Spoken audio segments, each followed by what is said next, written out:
Hi there. Welcome to this tutorial on how to perform a reverse parallel parking for your VicRoads driving test. By following these step-by-step instructions, you'll be able to master this essential skill in no time. Let's get started. First, find a parking spot that's at least 1.5 times the length of your vehicle. Usually the licensed testing officer will point a car for you.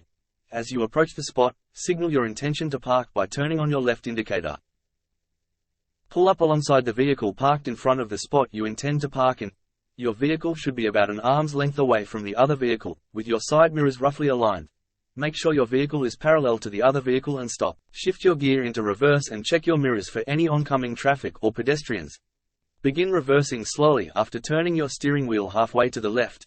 Keep an eye on the left side mirror to ensure you're maintaining a safe distance from the vehicle parked in front of you.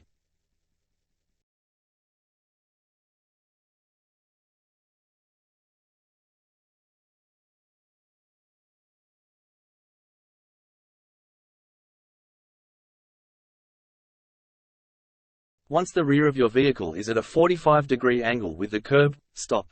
This is the moment to straighten your wheels. To do so, turn your steering wheel all the way to the right. Continue reversing while maintaining a safe distance from the vehicle behind you.